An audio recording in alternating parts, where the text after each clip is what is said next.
Hello everyone, welcome back to my channel Edify. In this video we will learn about list. So let's start the video. So what is list? Lists are used to store multiple items in a single variable. Lists are created using square brackets. For example, list is equals to John, Nia, Albert. The indexing in list starts from 0 and we can arrange items in order. We can change and we can duplicate the values in list. When we say that lists are ordered, it means that the items have a defined order and that order will not change. If you add new item to a list, the new items will be placed at the end of the list. But there are some list methods that will change the order, but in general the order of the items will not change. To create a list, we can also make use of the list constructor.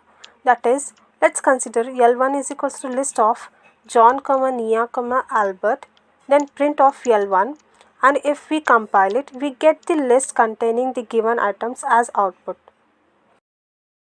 Let's see how to access the items. To access the specific item, we refer the items using indexing.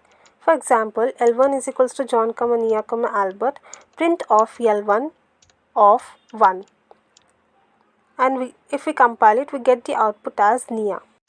And to change the value in the list, just type L1 of 1 is equals to Sam. Select the item using index and assign a new item to replace it and print the list. Now if we compile this, we get the output as John, Sam, Albert as output. And if you want to insert an item in a list, then type L1.insert of 2, Sam.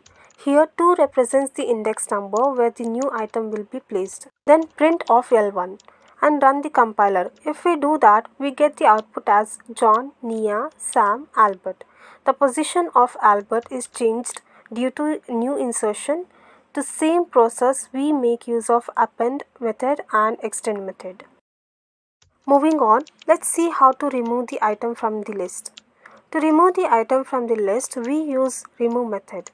For example, L1 is equals to John, Nia, Sam, Albert. Then type L1.remove of Nia and print of L1. Now if we compile it, we get the output as John, Sam and Albert. Likewise, for same operation, we use pop, delete and clean method. These are some operations and methods used to alter the list according to the user requirements. We have seen list, how to create list, how to insert, how to delete and how to access the list. And in next video, we will be covering some more interesting topics related to the list. So look forward for my next video. I hope you guys enjoyed the video. For more such videos, please subscribe to my channel Edify.